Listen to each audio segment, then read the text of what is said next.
Yesterday's concert is a Flaming Handshake media production.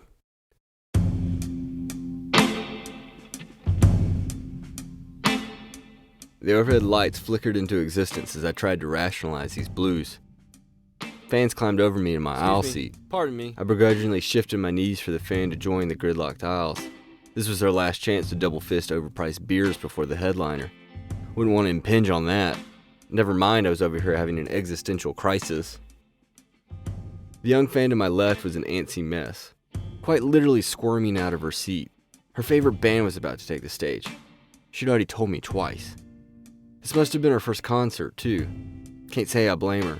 These were exciting times. What do you think they'll open with? That's a good question. Do you think it'll be a hit? Maybe. What if they do a rarity? That'd be cool. Maybe it'll be something off the new album. Too. Do you like the new album? Yep. What's your favorite song? Alone and Easy Target. Ooh, I like that one too. What's yours? My favorite? I don't know. I like them all. They're all great. Her mother was apathetic to her rock and roll appetite, so the tween turned to me as an outlet. It was charming to see a young fan so excited about rock and roll music. I remember the feeling well. You're young, rock and roll is still mythic, and that first taste of the live sonic blast is unrivaled. But as contagious as her excitement was, I was still reeling in the blues. Something wasn't adding up. I've seen a lot of bad openers, but this shouldn't have been one of them. Was he actually a hack? Maybe this was just an off night, but openers are supposed to bring their A game every night, right? Or maybe the acoustics are just bad up here in the nosebleeds. Yeah, that's gotta be it. What am I saying? I know that's a cop-out. I was grasping at straws, though. That had easily been one of the most underwhelming performances I'd ever seen. This should have been the triumphant beckoning of a new generation guitar god. Yet there was little evidence for our new savior's arrival. Where were those tasty licks? Why didn't he take center stage and melt my face off? If this is how the king made an entrance, his throne was already up for grabs. Hey, so how'd you like that opener? I asked the girl. I figured if I was going to play babysitter, I might as well play therapist too. It was okay, but I know the Foo Fighters are going to be better, she replied. Did you know that Dave Grohl was in Nirvana? You know this Smells Like Teen Spirit band? This child was incredible. She was like a younger me, but I couldn't appreciate it. Not now. I was in the throes of a high school breakup. We've only been dating for 3 months, but I knew it was love. It was love, man. Cue Everybody Hurts, please.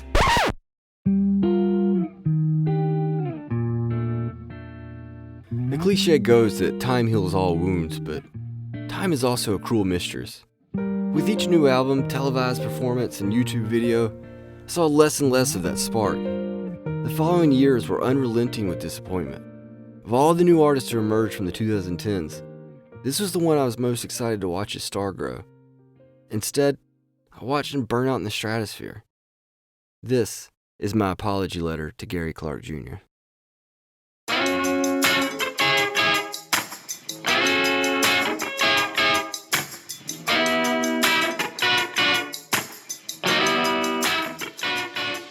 Welcome concert goers, music fanatics, and guitar prodigies. My name is Lance Ingram, and in the Season 1, Episode 2 of Yesterday's Concert, our Jam Journal takes us to November 1st, 2018. Grab your earplugs as we go to Minglewood Hall in Memphis, Tennessee for Gary Clark Jr.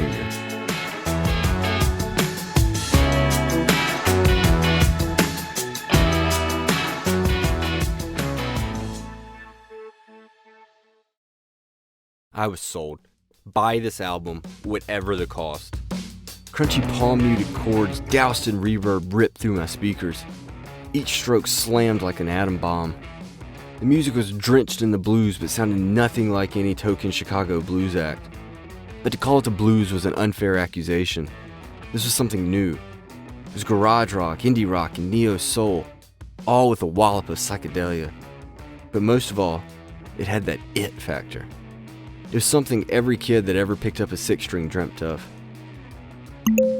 Each week I got new music recommendations sent straight to my email. Most were duds, and occasionally something would catch my ear, but nothing had caught fire like this. This album's artwork caught me first. It was mediocre, cliche at best. A young boy, headphones so large they were practically resting on his shoulders. There was no tell as to who it was other than 4 large green letters in the upper left-hand corner. G-C-J-R. All it took was 30 seconds. I couldn't move fast enough after the sample track finished playing. I fumbled with my wallet, my fingers hit the wrong keys. I needed this album and I needed it 5 minutes ago. Who cares what the rest of the album sounds like? There was enough in those 30 seconds to convince me, this is it. The prophecy of the Savior to come has arrived. The phrase rock is dead has circled the drain of lazy music fanatics for generations. The topic is the cornerstone of at least 10,000 journalistic think pieces since the early 70s. And I won't disagree, rock is dead. We'll never have another Led Zeppelin or Lou Reed. The genre is not the monolith it once was. But that's okay. Society doesn't need another Lou Reed. And honestly, we probably couldn't handle one anyway. Music needs something new, something inspired, something that reflects the times and speaks to our ever-evolving digital society. It's no surprise that artists are trading in their guitars for a laptop. The possibilities are exciting and seemingly endless. Unfortunately, because of that, there's also a new cliche. No one plays guitar anymore, man. Granted, this phrase is almost exclusively shouted over blaring classic rock radio while passing a Guitar Center with a going out of business sign in the window. But at heart, I'm a rock and roll guy too. And once upon a time, I was that angry Guitar Center guy. My teenage years were spent slumped over a guitar, picking out overly distorted riffs in my bedroom. I chastised my friends for not liking real music. Then I got on the internet and realized there's plenty of great guitar rock still being made, even if mainstream music has turned its back on the instrument. I replayed the 30-second sample clip over and over while I waited for the EP to finish downloading. Any second now, come on, rock is dead, yeah, but listen to this guy's tone. This music is going to send music fanatics over the edge. It was where modern met classic. It was fresh enough to satisfy a festival listener, yet still drowning in 70s rock and roll cool. Visions of Marshall Stacks and Les Pauls hung real low ran through my mind. A blistering guitar solo shredded the audience, fingers moving at supersonic speeds, girls fainted with desire and dudes grinned with envy. It had been 2 decades since Kurt Cobain inspired countless youth to pick up an axe. Where was the new generation of guitar heroes? Clapton may have been God in 1970, but what about 2010? Name a guitarist who's well respected in guitar circles and has had some mainstream success since the early aughts. Go ahead, I'll wait. The download finished, and each second of that 33-minute EP was everything I hoped it would be. It was all in the sounds, the songs, the blend of R&B and scorching blues rock. This was the answer. Who was this Gary Clark Jr. from Austin, Texas? The next guitar hero, that's who. Where Gary's debut EP lit a fire in my guitar-loving heart, his 2015 opening set for the Foo Fighters gave me a rock and roll crisis of faith. Was there even a guitar god? What was so bad about it, you ask? Well, the performance was fine, I guess. His guitar prowess on that 2010 EP was the work of someone walking in the footsteps of guitar giants. But none of that greatness was evident during his show. Aggressive blues rhythms were exchanged for bland hip-hop beats. In his 45-minute set, Gary's solos could have been counted on one hand, and not one of them showed promise for the guitar revolution. I tried to rationalize the experience. Initially, I thought I was being cynical, too harsh. Maybe my ears deceived me. Where EP inspired me, his live show felt absent and sanitized. Maybe my expectations were too high. Maybe the prophecy was wrong. I watched his name go from the illegible bottom line of festivals to featured act and eventually the heralded headlining slot. Even though I'd fallen off the wagon, stuck in 2010 re-listening to his EP, I remained an adamant cheerleader. Gary was still a hip, new artist who shared the spotlight with his instrument every night. The Foo Fighters show was just one gig. It shouldn't have ended my pursuit. But everything since then, his albums, his live show, televised performances, they all fell flat. I had to write Gary off. It was either that or continually be disappointed.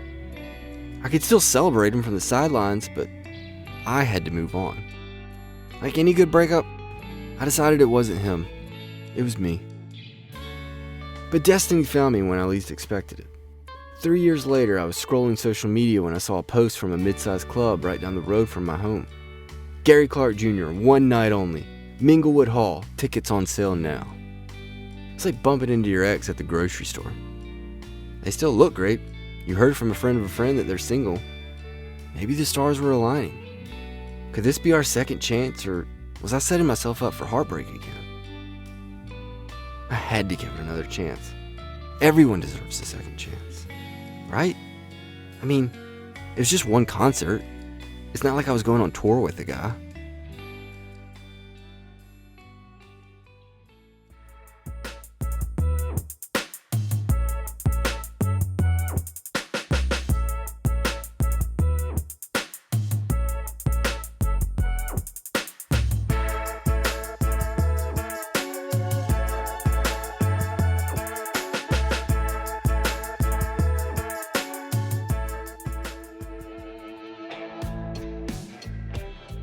The backing band repeated the groovy blues jaunt. It was like some kind of Texas blues-inspired take on the Elvis intro, also Sprach Zarathustra. With each repetition of the groovy blues bar, the anticipation grew. Right when it was about to go on for a second too long, a tall, slender figure emerged from the shadows. He strutted with an unmatched level of swagger. His black fedora painted his face in shadows except for the tiny shimmer of his aviator glasses. He turned his back to the crowd and threw his guitar over his shoulder. The rhinestones on his jacket glimmered against the spotlight, creating a disco ball of flesh and blood. Gary took a sip from a plastic red cup before setting it atop his speaker and strolling to the microphone. He was somehow simultaneously stepping and dragging as his boots glided across the stage. The band was still locked in the groove, but Gary was in no hurry to start the show. His steps landed on the 1 and the 3. It didn't matter what noise came from his guitar. This guy embodied classic rock and roll swagger. With his left hand, he yanked the guitar to his torso and locked onto the instrument. They say the perfect note is an elusive bird. Some claim it doesn't even exist. But whatever it is, Gary struck it with ferocity. Wailing in agony, the note screamed from his guitar, shredding the speakers. He swung his pick hand in the air and let the sustain howl over the groove. Gary led the band into the first track from his debut album, Ain't Messin' Around. An early indication said, Gary wasn't messing around. He leaned into the song, moving his hips. His guitar blared over the backing band. Sometime early in the show, the singer-guitarist lost his rhinestone jacket. The band was coming out hot, and it was now time to slow things down. The backing band set into a slow blues groove.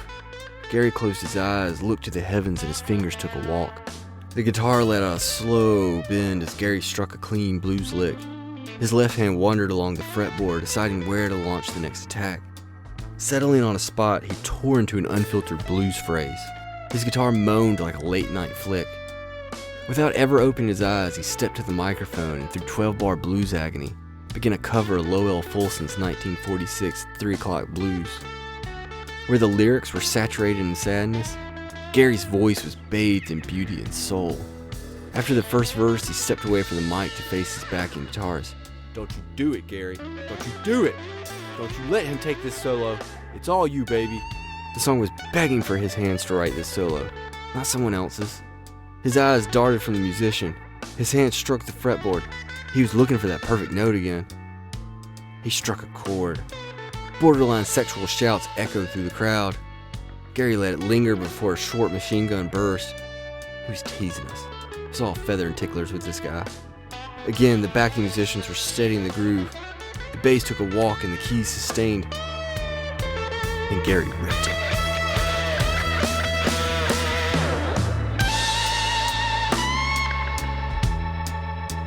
Sliding down the neck, he landed on top of the guitar's pickups before launching into a full-on blues assault. Finally! It was happening. His tone was clean, but the shred was dirty. After several minutes of showboating, the solo hit its crescendo and Gary jumped to the microphone to finish the story the audience had long forgotten. It didn't matter what happened at 3 o'clock in the morning anymore. All that mattered was those 3 minutes of guitar bliss. The drummer hit one last bombastic fill, and that was it. Gary swung his guitar by his side and started to walk away, but stopped for one more word.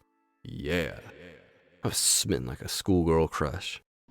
The remainder of the show fluctuated between sweltering blues leads and soft R&B tracks.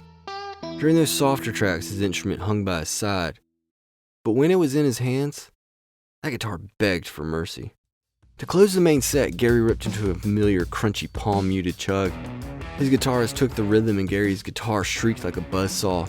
He hit a chord and let it wash over the audience before stepping into the lyrics of Bright Lights. This is where it all started. Would the artist's live performance live up to my expectations? For years, this had been the song that plagued me. Everything Gary had done since this, I compared against this track.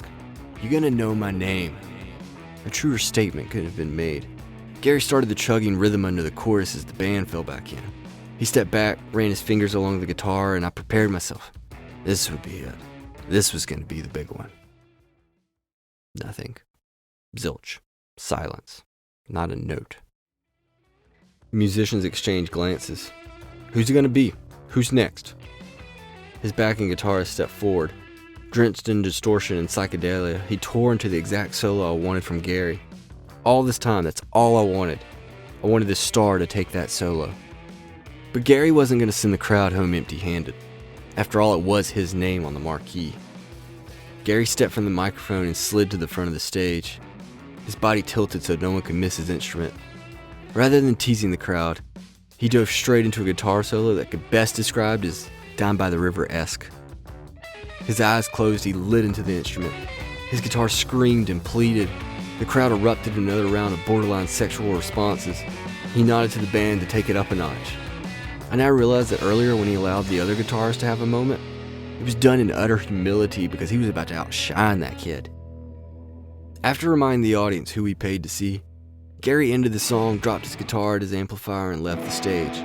It was completely dark save for a single spotlight silhouetting him over the chants of one more song. The feedback howled with the chants. Gary didn't step back for a final bow, though. He walked off, leaving the crowd wanting more. Even in his exits, he was still the coolest guy in the room.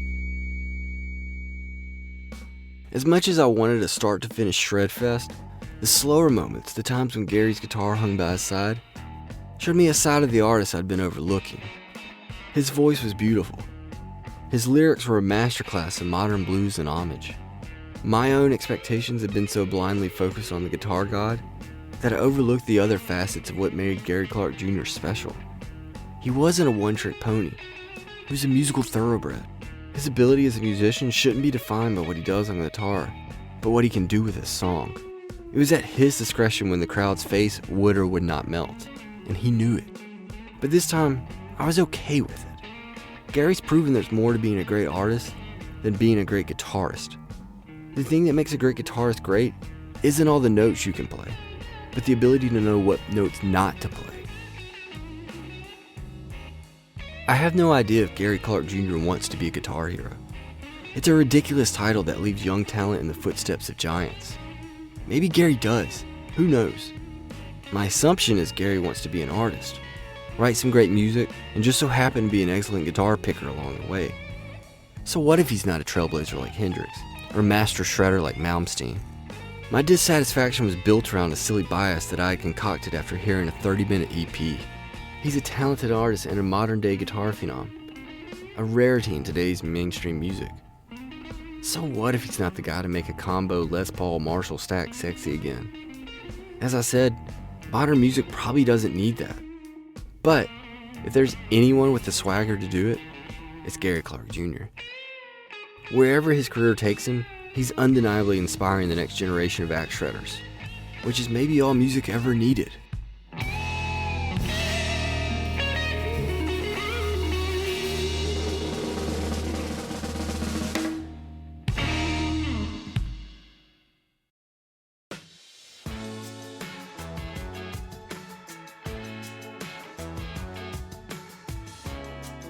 I'm Lance Ingram, and this is Yesterday's Concert.